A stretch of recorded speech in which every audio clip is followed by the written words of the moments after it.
আসসালামু আলাইকুম, সবাইকে শুভেচ্ছা জানাচ্ছি। মাসুম মাহবুব দেখছেন ওপেন দ্য ইউটিউব চ্যানেল এবং মাসুম মাহবুব ফেসবুক পেজ। পৃথিবীর যেই প্রান্ত থেকে যারা দেখছেন সবার জন্য শুভকামনা, ভালোবাসা। আমেরিকা এবং ইরানের মধ্যে বড় আকারে খেলা চলছে। এবার ইরান অনেকগুলো মার্কিন স্থাপনাকে ধ্বংসের দাবি করলো।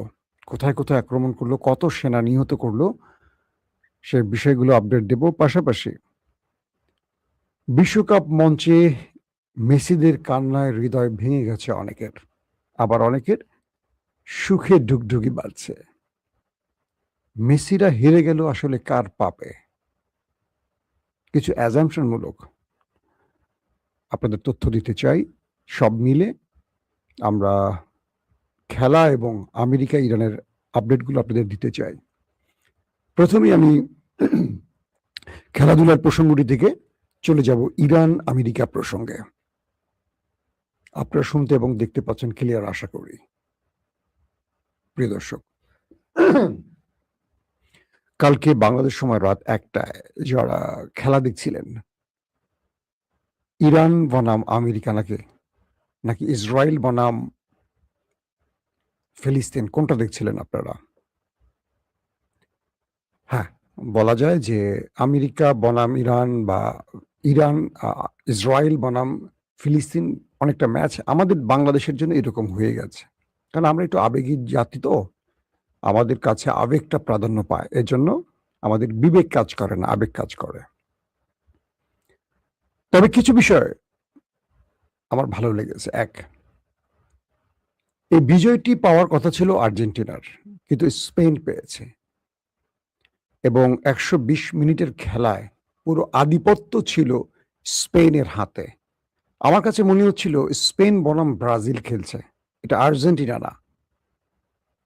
আর্জেন্টিনার জীবনে যতগুলো ম্যাচ দেখেছি এরকম একপেশে ম্যাচ দেখি নাই। আর্জেন্টিনা তো বলই খুঁজে পাচ্ছিল না। আর্জেন্টিনার খেলোয়াড়রা মেসিকে একটা বল তুলে দেওয়ার শক্তি পর্যন্ত নেই। তারা একটা বলকে ২-৩ জন প্লেয়ারের মধ্যে পাস দিয়ে আর আটকে রাখতে পারছিল না। অটোমেটিক চলে যাচ্ছিল, ভুল পাসে চলে যাচ্ছিল। আর্জেন্টিনার পা থেকে বল কেড়ে নিচ্ছিল। অনেক রকম প্রবলেম।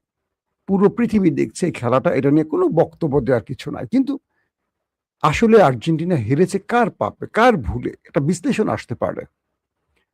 দুই দলের মেবি ২২ আর ১৯ ছিল ফাউলের সংখ্যা। আর্জেন্টিনার ফাউল ধরা হয়েছে ২২, আর কি বলে স্পেনের ফাউল ধরা হয়েছে মেবি ১৯।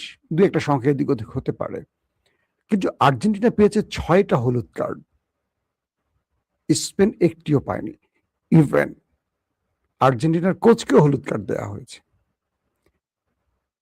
আমার জীবনে আমি যতগুলো খেলা দেখেছি, আর্জেন্টিনার সাথে ফিফা বিমাতা সুলভ আচরণ বরাবরই করেছে এবং এই মাঠ থেকে ম্যারাডোনাকে কাঁদতে কাঁদতে নামতে হয়েছে। এবং এই মাঠে আর্জেন্টিনাকে লাল কার্ড আজকে প্রথম না, ফাইনালে এর আগেও যখন জার্মানির সাথে খেলছে, আর্জেন্টিনা জিতে যাচ্ছে, তখন তার প্লেয়ারদেরকে একের পর এক হলুদ কার্ড দেয়া, লাল কার্ড দিয়ে মাঠ থেকে বের করে দেয়া।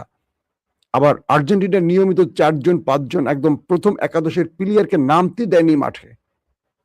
এই ফিফা এরকম বহুত ইতিহাস আছে। সে ব্ল্যাটার বা ৭০ দশকে যেই ফিফা প্রেসিডেন্ট ছিলেন, যার কারণে ম্যারাডোনা বলতো শয়তানের ভাই ফিফাকে। অনেক চড়াই উতরে মেসি ২০২২ এসে সেই শিরোপা খরা গোছায়। কিন্তু এবার দেখবেন আমাদের দেশের অশিক্ষিত, একটু যারা গান্ডু বা মূর্খ, যারা খেলা কম বোঝে বা বিশ্বকাপে আসলে একটা পক্ষ নিয়ে হাউকাউ করে, তাদের দল থাকুক আর না থাকুক বিতর্ক ছড়াবে। সেই দলটার নাম আমি মুখে আনতে চাই না, আপনারা বুঝে গেছেন। বিশ্বকাপে তাদের দল 16 থেকে আউট হয়ে গেছে, কিন্তু তারা আউট হয় না, তারা মাঠে ছিল, ফেসবুকে ছিল, তারা প্রতিদিনই কোনো না কোনো পক্ষ নিয়েছে অপর পক্ষকে হারাবার জন্য এবং সেই পক্ষগুলো হেরে গেছে। তাদের বিতর্কগুলো দেখছেন, ফিফার দল মেসি, কমিটির দল মেসি। কালকে ভালো করে খেয়াল করেন তো কতগুলো হলুদ কার্ড আর্জেন্টিনাকে দেওয়া হয়েছে। মেসিকে বারবার ট্যাকল করে ফেলে দেওয়ার পর মেসি আবেদন করলেও দেয়নি। ফার্নান্দেস একটি ফাউলের আবেদন করলে তাকে হলুদ কার্ড দেওয়া হয়। পরবর্তী তাকে দুইটা প্লেয়ার যখন বল নিতে এসে মুখোমুখি অ্যাটাকে পড়ে, একদম বারবার স্লো মোশনে দেখবেন, দুজন প্লেয়ার খুব গতিতে এসে মুখোমুখি অ্যাটাকে পড়ে, ফার্নান্দেসকে দেয়া হলো হলুদ কার্ড এবং লাল কার্ড হয়ে আর্জেন্টিনা হয়ে গেল দুর্বল, মিডফিল্ডার মানে মাঝমাঠ উইক হয়ে গেল আর্জেন্টিনার। এগুলো নিয়ে অনেক বিতর্ক হবে, এগুলো নিয়ে কথা বলবো না, কিন্তু স্পেন অসাধারণ খেলছে। যদি কালকে কোনো কারণে এই ম্যাচটি আর্জেন্টিনা জিতে যেত, আমি বলতাম যে এটা ফুটবলের সৌন্দর্য কমে গেছে, কারণ ফুটবল ভালো খেলোয়াড়দের বিজয় দেখতে চায়। তাই স্পেন কালকে তার যে জয়টা পেয়েছে নিজের যোগ্যতায় পেয়েছে, এটা কারোর দান না। কিন্তু ফিফা বা পেছনে বসে থাকা অদৃশ্য শক্তিগুলো কখনো যে আর্জেন্টিনার পক্ষে না, এটা বাংলাদেশের গর্ধবরা বোঝে না। তারা বিতর্কে জেতার জন্য অনেক কথা বলে, তাদের নিজেদের দলের খবর নাই, অনেক আগে হেরে বিদায় নিয়ে গেছে, এটা নিয়ে কোনো কথা নাই। তারা আরেকটাকে বিতর্ক করার প্রতিযোগিতায় নেমে থাকে। এটা অনেকটা আওয়ামী লীগের চরিত্র। আমি অনেকে চিনি তাদের ব্যক্তিগতভাবে, তাদের কথা হলো যে আমরা হেরে গেছি, কেন আর্জেন্টিনা থাকবে, আর্জেন্টিনা হেরে যাক। এটা হিংসুক জাতিদের কথা আর না বলি। আমি এদের কমেন্টের উত্তর কখনো দেয়া প্রয়োজন মনে করি না। থার্ড ক্লাস রুচির লোকগুলো এই টাইপেরই হয়। কেউ কষ্ট পেলে আমার কিচ্ছু যায় আসে না। আপনি দেখবেন আর্জেন্টিনার সমালোচনা করতে পারে, তারা ফাইনাল পর্যন্ত আছে। তোমরা বাবা কেড়ে, তোমাদের একটার পর একটা বাপ পরিবর্তন করতেছো। তোমার মাকে জিজ্ঞাসা করে বাপ কয়টা তোমাদের। এটা কোনো তুমি খেলা থেকে আউট, তুমি খেলার সৌন্দর্য নিয়ে কথা বলো। তুমি আরেকটা দলকে বিতর্কের জন্য যে গায়ে পড়ে কুতর্ক করছো, পুরো পৃথিবী দেখতেছে না খেলাটা। কালকে যে আর্জেন্টিনার সাথে এতগুলো অবিচার হলো, আর্জেন্টিনা একটা প্রশ্ন তুলেছে, মাথা পেতে চলে গেছে না কালকে কি আর্জেন্টিনা পারতো না? যদি ফিফার দল হতো, ডি বক্সের মধ্যে একটা লাফ দিয়ে পড়ে একটা ফাউল দাবি করে একটা প্লান্টিক নিতে, অনেক রকম পারতো। এগুলো সাজানো থাকে, অনেক কিছু সাজানো হয়, এগুলি ফিফা করেছে অতীতে। যারা মনে করেন যে ব্রাজিল 5টা বিশ্বকাপ একদম ফ্রেশ ভাবে পেয়েছে, তারা খেলাই দেখেন না জীবনে। বহুত কাহিনী, এগুলো আমরা জানি, শুনি, আমরা দেখেছি, ডকুমেন্টেশন আছে, এগুলো নিয়ে বিতর্ক আছে, সাজা পেয়েছে অনেক রেফারি, অনেক কিছু হয়েছে, বাদ দেয় সেগুলো। আসলে আর্জেন্টিনা হেরেছে কার পাপে? এটা হলো আজকের মূল আলোচনা। আর্জেন্টিনা মূলত হেরেছে ইসরায়েলের পাপে। ফাইনাল খেলা শুরুর আগ দিয়ে আর্জেন্টিনার অ্যাম্বাসেডর তিনি নেতানিয়াহুর সাথে ইসরায়েলে দেখা করলেন। মানে আর্জেন্টিনার যে অ্যাম্বাসেডর, রাষ্ট্রদূত, তিনি তো ইসরায়েলে ছিলেন, তিনি একটা বল নিয়ে তার সাথে দেখা করতে গেলেন এবং তিনি আর্জেন্টিনাকে সমর্থন দিলেন। আমি তখন আমার বাচ্চাকে বলছিলাম, আজকে এই ফাইনাল আর্জেন্টিনা জিতবে না, কারণ লাখো মানুষের রক্তের দাগ যার হাতে লেগে আছে, সে যদি আর্জেন্টিনা সাপোর্ট করতে পারে, এই বিজয় আর্জেন্টিনার ঘরে আসবে না। আপনারা জানেন যে ফিলিস্তিন বা গাজার যুবকরা আর্জেন্টিনাকে সমর্থন করে, কিন্তু কালকে দুটো ভাগ হয়ে গেছে গাজার যুবকরা। আমি গাজার যতগুলো নিউজ দেখছি ইন্টারন্যাশনাল আউটলেটে, দুটো পক্ষ তৈরি হচ্ছে গাজার। একটা, তারা ভালোবাসার জন্য মেসিদেরকে ভালোবাসা দিয়েছে, কারণ মেসি গাজা গিয়েছে, গাজার শিশুদের জন্য মেসি কাজ করেছেন, সেজন্য গাজার একটা ভালোবাসা ছিল মেসির জন্য, বা একটা পৃথিবীব্যাপী সর্বকালের সর্বশ্রেষ্ঠ খেলোয়াড়ের প্রতি সবার ভালোবাসা থাকবে। আরেকটা গ্রুপ মেসির দল ত্যাগ করেছে। কেন ত্যাগ করেছে? কারণ আর্জেন্টিনা ইসরায়েলকে সমর্থন করছে, ইসরায়েল আর্জেন্টিনাকে সমর্থন করছে। কিন্তু স্পেন প্রকাশ্যে ফিলিস্তিনের পক্ষে দাঁড়িয়েছে এবং ইরানে হামলার বিপক্ষে দাঁড়িয়েছে, আমেরিকাকে বেজ ব্যবহার করতে দেয়নি, যে জন্য একটা বিশাল মুসলিম জনগোষ্ঠী স্পেনের পক্ষে চলে গেছে। ইভেন কালকে আমি নিজেও দ্বন্দ্বে ছিলাম, আমি একজন ডায়ার্ডেড ফ্যান আর্জেন্টিনার। আমি আসলে কালকে যখন খেলা দেখছিলাম, আমি যে কোন পক্ষে আমি বুঝতেছিলাম না। আমার কেন জানি মনে হচ্ছে যে এই কাপটা স্পেনের হাতেই উঠুক। আমি বারবার বলি আমি কিন্তু আর্জেন্টিনার ফ্যান, সবসময় ছোটবেলা থেকে আর্জেন্টিনা, আমার ফুল ফ্যামিলি। তো আমার এক ভাই শুধু ব্রাজিল করে, কারণ আমি আর্জেন্টিনা করি বলে তাকে ব্রাজিল করতে হয়। মানে সে, আমি যদি ডানে যাই সে বামে যাবে, এটা তার সারা জীবন। সে কিন্তু খেলা দেখে না, কখনো খেলা বোঝেই না, ব্রাজিলের একটা প্লেয়ারের নাম বলতে পারবে না, কিন্তু সে ব্রাজিল করে। তাকে দেখলে সোশ্যাল মিডিয়া লিখবে, সে অন্যটা দেখে দেখে লিখবে, কারণ সে খেলা দেখে না, জীবনে মাঠেই নামে নাই। আমি ছোটবেলাতে খেলাধুলা করছি, পুরস্কার টুরস্কার পাইতাম, মোটামুটি খেলাধুলা আমি একটু চঞ্চল টচল ছিলাম। তো আমার ভাইকে জিজ্ঞেস করলাম, তুই ব্রাজিল করস কেন? তুই আর্জেন্টিনা করস। তো পৃথিবীতে এরকম বহু বিরল প্রাণী আছে তারা আর্জেন্টিনা ব্রাজিল করে। তো যখনই নেতানিয়াহু আর্জেন্টিনাকে সাপোর্ট দিয়েছে, তখনই আমি মনে করছি যে বহু মানুষের চোখের পানি এবার আর্জেন্টিনার জন্য পড়বে, কারণ পাপে পাইছে, এই পাপে পুড়ে যাবে আর্জেন্টিনা, পুড়ে গেছে। নাম্বার ওয়ান, স্পেনে যখন খেলা হচ্ছে, স্পেন যখন জিতে, আমরা দেখলাম যে ইয়ামাল, সে কিন্তু ফিলিস্তিনের পতাকা তার শরীরে বহন করেছিল কোন একটি ম্যাচে, আপনারা দেখেছেন। প্রকাশ্যে সে তার সমর্থন ফিলিস্তিনের জন্য, স্পেনের যেই সবচেয়ে এখন তুখুর খেলোয়াড় ইয়ামাল, তার অবস্থান ছিল স্পেনে, ফিলিস্তিনের পক্ষে। পাশাপাশি যখন খেলা হচ্ছিল স্পেনে, তখন অনেকে ফ্রি প্যালেস্টাইন স্লোগান তুলেছে। আমি আমার অনেক বন্ধুরা আমার সাথে শেয়ার করছে এই খবরগুলো। স্পেনের জনগণ ফ্রি প্যালেস্টাইন স্লোগান তুলেছে। তো যখন পৃথিবীর অধিকাংশ মুসলিম দেশগুলোর সাপোর্ট চলে গেছে অটোমেটিক স্পেনের দিকে, আর্জেন্টিনা তার সাপোর্ট হারিয়েছে। বাংলাদেশে যারা আর্জেন্টিনার সমর্থক তারাও দোদুল্যমান হয়ে গেছে, তারা কোন পক্ষকে সমর্থন করবে। একদিকে ফিলিস্তিনের রক্ত, আরেকদিকে তার ভালোবাসা, কিশোর বয়সের বা প্রথম ভালোবাসা, কোনটা ত্যাগ করবেন। আসলে আমরা দ্বিধাদ্বন্দ্বে ছিলাম, যেই জন্য এই বিশ্বকাপের ফাইনালটা আমি খুব বেশি উপভোগ করতে পারিনি। দুটোকে আমার ভাই মনে হচ্ছিল, যদিও আমার ভাই না, মনে হচ্ছিল যে এটা আমার ভাই, এটা আমার ভাই, মানে এটা উদাহরণের জন্য বলছি। কিন্তু স্পেন জিতার কারণে আমার মনটা ভালো লাগছে একটা কারণেই, অ্যাটলিস্ট স্পেন জানুক যে তারা ফিলিস্তিনের পক্ষে দাঁড়ানোয় পুরো পৃথিবীর মুসলমানরা তাদের পক্ষে দাঁড়িয়েছে, এই মেসেজটা যাক। এবং এই মেসেজটা আর্জেন্টিনার মেসিদের কানেও পৌঁছাক যে তোমার প্রেসিডেন্ট, তোমাদের কোনো দোষ নাই, কারণ মেসিরা কখনো ফিলিস্তিনের বাইরে গিয়ে ইসরায়েলের পক্ষে না। যে যেটাই প্রচার করুক, আমি একজন সাংবাদিক হিসেবে দায়িত্ব নিয়ে বলছি, আপনারা যেটা জানেন তার চেয়ে আমি কমটা জানি না, কারণ আমি গণমাধ্যমে কাজ করি, সারাদিন সংবাদ নিয়ে আমার কাজ, কোনটা ফেক কোনটা আসল ক্রস চেক করা বা ফ্যাক্ট চেক করা, এগুলি আমাদের কাজ। আপনারা হয়তো কোনো একটা টিভিতে দেখতেছেন, কোনো একটা পত্রিকায় পড়তেছেন, নিজের নিউজ করতেছেন না, তো পড়তেছেন, ভুলটাও পড়তেছেন, সঠিকটাও পড়তেছেন, ফেসবুকে পোস্ট পাচ্ছেন, রংটাও পাচ্ছেন, ভুলটাও পাচ্ছেন, কিন্তু আমরা জানি কোনটা রাইট কোনটা রং, কারণ এগুলো নিয়ে আমাদের কাজ। মেসিরা কোনোদিন ইসরায়েলের পক্ষে না, কিন্তু মেসিদের প্রেসিডেন্ট ইসরায়েলের দালাল। ওই দালালটার জন্য এই পরাজয়, এবং ইসরায়েলের সমর্থনটা ওদের পাপ। এখন কেন বলেন মাসুম ভাই, আপনি এটা কেমনে বলেন? আমি অদৃশ্যকে বিশ্বাস করি, আল্লাহকে বিশ্বাস করি, আমি কিয়ামতকে বিশ্বাস করি। আমি একটা জিনিস বিশ্বাস করি যে আল্লাহ কি করবেন আমি জানি না, আল্লাহ কোন ভাবে কি শাস্তি দিবেন তা জানি না, কিন্তু ফিলিস্তিনের এত মানুষের কান্না এবং ফিলিস্তিনের এতগুলো মানুষের দোয়া স্পেনের জন্য, আল্লাহকে সেই দোয়ার হাতটা কবুল করবেন না? এখন বলবেন খেলা কি জায়েজ, আমি সেই বিতর্কেও যাব না। কখনো কখনো অনেক নাজায়েজও জায়েজ হতে পারে, জায়েজ নাজায়েজ আমার আল্লাহর কাছে, আমি সেদিকে আর যাচ্ছি না। কখনো কখনো দুনিয়ার জমিনে কোনো কোনো বিজয় ইসলামের জন্য খুব প্রয়োজন, কখনো কখনো কোনো কোনো জয় অনেক বড় ইসলামের দাওয়াতে কাজ করতে পারে।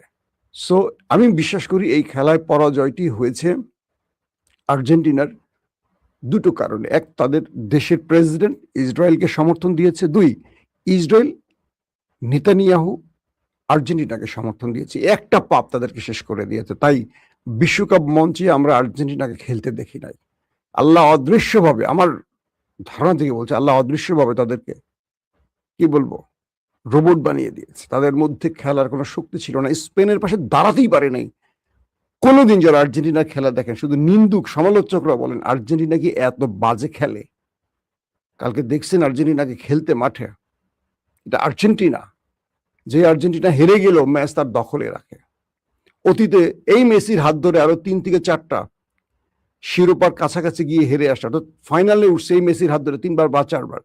একবার জয় করছে, একবার জার্মানের সাথে হারছে, একবার স্পেনের সাথে হারলো। কি তুখোর খেলা খেলেছে, কিন্তু কালকের খেলা কি আপনি আর্জেন্টিনার খেলা দেখছেন? দেখেন নাই। আমার মনে হয় যে ওই যে বললাম, আল্লাহর অলৌকিক শক্তি আর্জেন্টিনাকে আটকে দিয়েছে। আপনার কি মনে হয় জানি না, অবশ্যই কমেন্ট করবেন। আসেন আপনাদের জন্য গুরুত্বপূর্ণ কয়েকটা খবর দেয়। এই খবরগুলো আজকে যেহেতু খেলা নিয়ে বললাম, একটু বড় করে বললাম, কারণ রাতে তো হয়তো আবার আপনাদের সাথে দেখা হবে। ইরান যখন বিশ্বকাপ ফাইনাল চলছে, তখন আমেরিকাকে টার্গেট করে ব্যাপক অ্যাটাক চালিয়েছে। ব্যাপক মানে ব্যাপক। তারা কি করলো, মার্কিন রিফুয়েলিং ট্যাঙ্কার ধ্বংস করে দিল মিসাইল অ্যাটাক চালিয়ে। এই রিফুয়েলিং ট্যাঙ্কারগুলোর মাধ্যমেই তারা তাদের যুদ্ধ বিমানগুলো তেল নিয়ে ইরানে উঠে এসে ইরানে অ্যাটাক করে যায়। সেই রিফুয়েলিং ট্যাঙ্কার উড়িয়ে দিল ইরান, এবং প্রায় ডজনেরও বেশি মার্কিন সেনাকে ওপারে পাঠাবার দাবি করছে স্বয়ং ইরান। তারা বলছে যে কাল রাতের অ্যাটাকে ডজনেরও বেশি মার্কিন সেনা ওপারে চলে গেছে, মানে এটা ইরান দাবি করছে সরাসরি। বলা হচ্ছে C-17 ট্রান্সপোর্ট এয়ারক্রাফট যে আছে, এরকম বেশ কয়েকটাকে ধ্বংস করেছে ইরান। তারপরে তারা দাবি করছে যে তাদের 20টি হ্যাঙ্গার, যে বিমান রাখার যে হ্যাঙ্গার, এই হ্যাঙ্গার ধ্বংস করেছে ইরান মিসাইল এবং ড্রোন অ্যাটাক চালিয়ে। পাশাপাশি তারা বলছে মার্কিন শিপ তারা ধ্বংস করেছে ড্রোন অ্যাটাক চালিয়ে, এবং তারা বলছে যে MQ-9 রিপার যে ড্রোন, সবচেয়ে দামি ড্রোন মার্কিন যুক্তরাষ্ট্রের, সেই ড্রোনও তারা ধ্বংস করেছে। এবং এই সকল ধ্বংসের মাঝখান থেকেও, সকল বাধা সৃষ্টির পরও 6 বিলিয়ন মার্কিন ডলারের তেল ইরান বাজারে বিক্রি করেছে, যেটা আমেরিকা শত বাধা দিয়েও ইরানকে আটকে রাখতে পারে নাই। তার মানে হলো যে কালকের যে যুদ্ধ ফাইনাল ম্যাচ চলছিল, সেই ফাইনাল ম্যাচে ইরানও তার নেপথ্যে আমেরিকার বিরুদ্ধে ফাইনাল ম্যাচ খেলছে। অন্যদিকে মার্কিন আগ্রাসনের বিরুদ্ধে আইআরজিসির হুঁশিয়ারি, তারা বলছে যে তারা কঠিন জবাব দিচ্ছে ইরানকে। আর অন্যদিকে হামাসের নতুন নেতার নাম ঘোষণা করা হয়েছে। হামাস তার নতুন ইয়াহিয়া সিনওয়ারের পরিবর্তে কার নাম ঘোষণা করছে সেটা বলছি। হামাস ঘোষণা করেছে যে 2024 সালে গাজায় ইসরায়েলের হাতে নিহত ইয়াহিয়া সিনওয়ারের স্থলাভিষিক্ত হিসেবে খলিল আল হায়াকে তাদের রাজনৈতিক ব্যুরোর প্রধান হিসেবে নির্বাচন করা হয়েছে। এই বিষয়ে একদিন আমি আপনাদের ভিডিওতে বলেছি খলিল আল হায়াকে নিয়ে। হরমুজ প্রণালীতে একটি ক্ষেপণাস্ত্রের আঘাতে একটি জাহাজে আগুন লেগে যায়। নাবিকরা জাহাজটি ত্যাগ করতে বাধ্য হয়। পরে একটি টাগবোটের সাহায্যে তাদের উদ্ধার করা হয়। উত্তর পশ্চিম ইরানের তাবরিজ শহরে মার্কিন সেনাবাহিনীর হামলায় একজন নিহত, বেশ কয়েকজন আহত হয়েছে। সেনকমের তথ্য মতে উত্তর ইরাকে ভূপাতিত একটি ইরানি ড্রোন থেকে অবিস্ফোরিত যুদ্ধাস্ত্রের নিয়ন্ত্রণের বিস্ফোরণের সময় একজন মার্কিন সেনা নিহত হয়েছে। গুড, ভালো খবর পাওয়া গেছে। মার্কিন সেন্টকম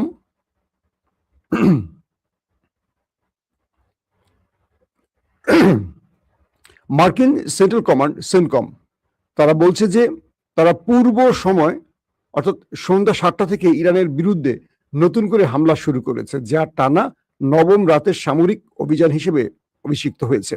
যুক্তরাষ্ট্র ভিত্তিক সামাজিক যোগাযোগ মাধ্যম এক্সে বলা হয়েছে সেন্টকম আজ সন্ধ্যা 7টায় 9ম রাতের মতো ইরানের মধ্যে বড় আকারে আক্রমণ করেছে এবং তারা হরমুজ প্রণালী দিয়ে যাতায়াতকারী বাণিজ্যিক জাহাজ ও বেসামরিক নাবিকদের লক্ষ্যবস্তু করতে ব্যবহৃত ইরানের সামরিক ক্ষমতাকে আবারও দুর্বল করতে এ হামলা চালিয়েছে। এখন মানে হরমুজ প্রণালী হলো যুদ্ধের মূল টার্গেট, বুঝতে পারছেন? এরা হরমুজ প্রণালীটা তাদের কন্ট্রোলে নেওয়ার জন্য ব্যাপক চেষ্টা করছে। তবে কাতার এবং কুয়েতের জন্য খুব আফসোস এই কারণেই যে ইরান কাতার কুয়েতকে ব্যাপক অ্যাটাক করছে এবং এই অ্যাটাকের ফলে কুয়েতের দফায় দফায় আগুন জ্বলছে। তাদের পানি শোধনাগার ধ্বংস, বিদ্যুৎ প্ল্যান্ট ধ্বংস। কাতারের মানুষ একটা বিভীষিকাময় রাত দেখছে এবং ইরান বারবার দুঃখ প্রকাশ করে বলছে যে তোমরা তোমাদের শত্রুকে ঘাঁটি থেকে সরাও, নতুবা তোমাদের এই ভোগান্তি পার করতে হবে। শত্রুরা তোমাদের দেশ ব্যবহার করে ইরানের মধ্যে হামলা করছে, তাই ইরান বাধ্য হয়ে তোমাদের উপর হামলা করছে।